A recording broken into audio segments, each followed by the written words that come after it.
हम अपनी distance advocacy के तहत राजस्थान का एक ट्रायल कर रहे हैं। उसमें दो पक्षों की गोलीबारी को लेकर संबंधित सेशंस कोर्ट के द्वारा सेक्शन 319 सीआरपीसी पर एक ऑर्डर पास किया गया था। हमारी नजर में यह ऑर्डर कानून के बिल्कुल विरुद्ध था। अतः हम हमारे क्लाइंट्स को सेक्शन 319 सीआरपीसी का पूरा कानून लिखकर भेज रहे थे। उनको हम एडवाइस कर रहे थे, तो हमें लगा कि उस लीगल एडवाइस का एक भाग हम अपने व्यूअर्स के लिए यहां भी प्रस्तुत कर दें, वीडियो के रूप में दे दें, ताकि आप सभी व्यूअर्स सेक्शन 319 सीआरपीसी पर उस सर्वोच्च कानून को जान सकें जो अभी दिसंबर 2022 में सुप्रीम कोर्ट की एक कॉन्स्टिट्यूशनल बेंच द्वारा दिया गया है और इस देश की सभी अदालतों पर, सभी कोर्ट्स के ऊपर, चाहे वह ट्रायल कोर्ट हो, सेशंस कोर्ट हो, हाई कोर्ट हो या सुप्रीम कोर्ट हो, उन सब के ऊपर बाइंडिंग है।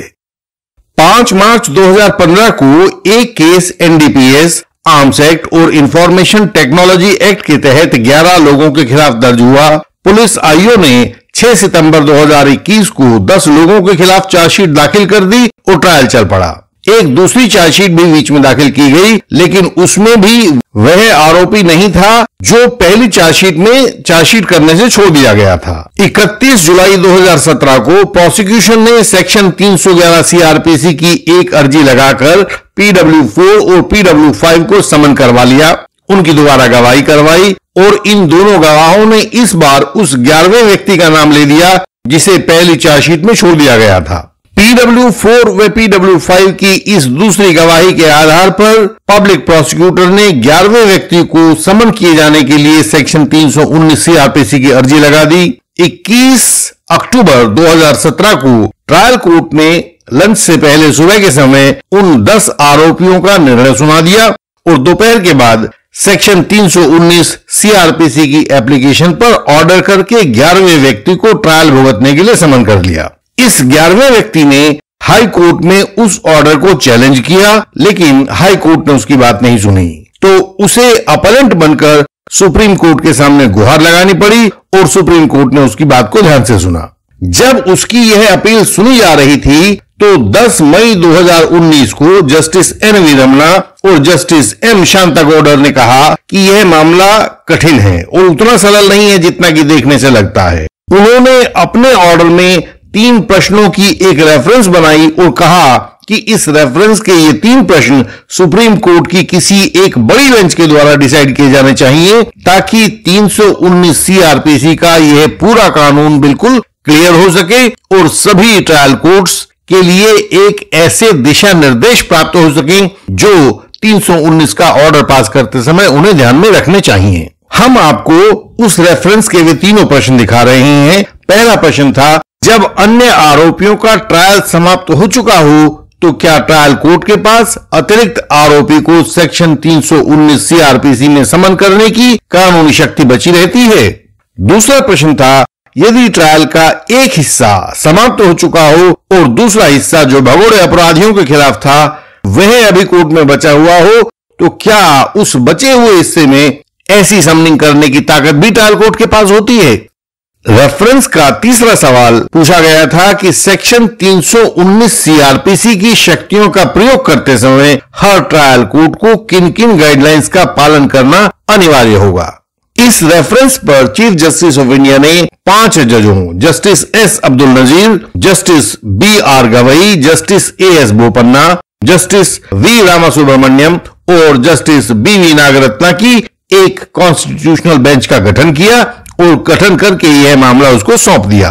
5 जजों की इस कॉन्स्टिट्यूशनल बेंच ने 5/12/2022 को, यानी कि अभी इसी दिसंबर के महीने में जो गया है, इस रेफरेंस पर अपना निर्णय सुनाया। वही निर्णय हम आपको सुनाना चाहते हैं क्योंकि यह इस देश की सभी अदालतों के लिए नीति निर्धारक है और गाइडलाइंस का काम करता है। इस केस की समस्त जानकारी आप सामने स्क्रीन पर देख रहे हैं। यह इसका मूल केस था और यह रेफरेंस के दौरान दिया गया इसका विस्तृत निर्णय था।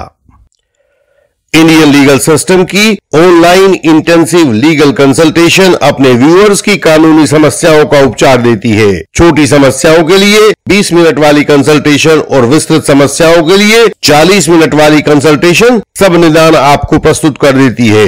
हमारे सैकड़ों व्यूअर्स इससे नियमित लाभ पाते हैं और अपने केसेस में अपनी समस्याओं का हल ढूंढ लेते हैं। व्हाट्सएप मैसेज के द्वारा आप भी अपॉइंटमेंट फिक्स करवाएं। आप जानते हैं कि जब कोई कॉन्स्टिट्यूशनल बेंच किसी मुद्दे का कानूनी परीक्षण करती है तो वह उस मुद्दे पर सभी सैकड़ों पुराने केसेस का हवाला देकर उनका परीक्षण करती है, उनसे संबंधित सभी कानूनी पहलुओं को जांचती है। लेकिन वह गहन व विस्तृत चर्चा इस 10 मिनट की वीडियो में नहीं की जा सकती है।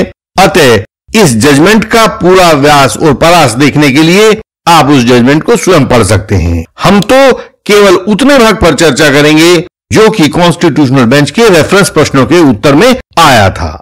रेफरेंस में पहला पॉइंट पूछा गया था कि जब अन्य आरोपियों का ट्रायल समाप्त हो चुका हो तो क्या ट्रायल कोर्ट के पास अतिरिक्त आरोपी को सेक्शन 319 सीआरपीसी में समन करने की कानूनी शक्ति होती है। इसका जवाब देते हुए कॉन्स्टिट्यूशनल बेंच ने कहा, जिन केसेस में आरोपी को दोषी पाकर सजा सुनाई जाती है उनमें सेक्शन 319 सीआरपीसी की शक्तियों का प्रयोग सजा सुनाए जाने से पहले किया जा सकता है। जिन केसेस में ट्रायल भुगत चुके आरोपी को बरी किया जाता है उनमें भी नए आरोपी को समन करने का ऑर्डर पुराने आरोपी को बरी करने के ऑर्डर से पहले किया जाना चाहिए। अर्थात सेक्शन 319 सीआरपीसी की शक्तियों का उपयोग किसी ट्रायल कोर्ट के द्वारा केवल ट्रायल के दौरान ही किया जा सकता है। सजा सुनाए जाने के बाद या बरी किए जाने के ऑर्डर के बाद सेक्शन 319 सीआरपीसी की शक्तियों का प्रयोग वर्जित हो जाता है। यदि यह उसी दिन भी किया जाता है जैसा कि वर्तमान केस में किया गया था तो पहले सेक्शन 319 सीआरपीसी पर ऑर्डर किया जाएगा और उसके बाद रेगुलर केस भुगत रहे आरोपी की सजा या बरी होने का ऑर्डर किया जाएगा। इनका क्रम पलटा नहीं जा सकता है, अन्यथा यह कानून के विरुद्ध हो जाएगा। रेफरेंस में दूसरा पॉइंट भेजा गया था कि यदि ट्रायल का एक हिस्सा समाप्त हो चुका हो और दूसरा हिस्सा जो भगोड़े अपराधियों के खिलाफ था जो अभी बाकी चल रहा है, क्या उस बाकी चलते हुए केस में ऐसी समनिंग की जा सकती है।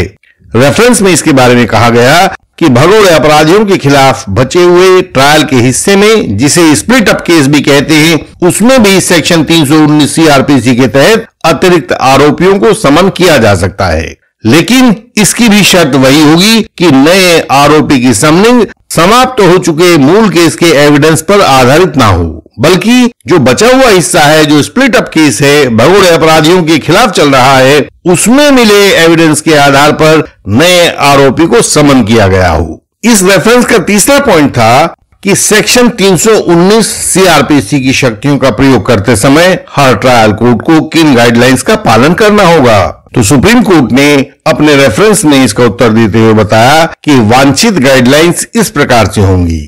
पहली गाइडलाइन, या तो कोर्ट खुद देखे कि ऐसा एविडेंस रिकॉर्ड पर है या एप्लीकेशन के द्वारा यह दिखाया जाए कि सजा या बरी के ऑर्डर से पहले नए आरोपी के शामिल होने का एक एविडेंशियल आधार है, तो वह कोर्ट उसी स्टेज पर ट्रायल को रोक देगा, यानी कि उसको पोज कर देगा।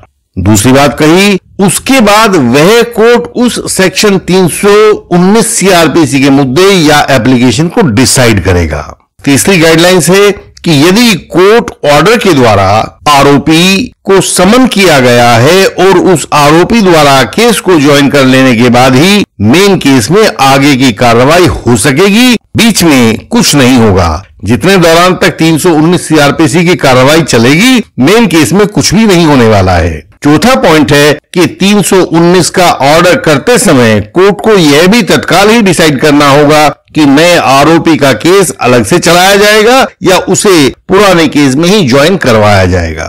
पांचवा पॉइंट उन्होंने कहा कि साझा ट्रायल की स्थिति में आरोपी की उपस्थिति को सुनिश्चित कराने के बाद ट्रायल कोर्ट को शुरू से जहां से ये प्रारंभ हुआ था वहीं से डी नोवो दोबारा प्रारंभ किया जाएगा, यानी कि जितनी भी अब तक की प्रोसीडिंग्स हुई होंगी उन सभी को छोड़कर दोबारा से बढ़ा जाएगा केस में।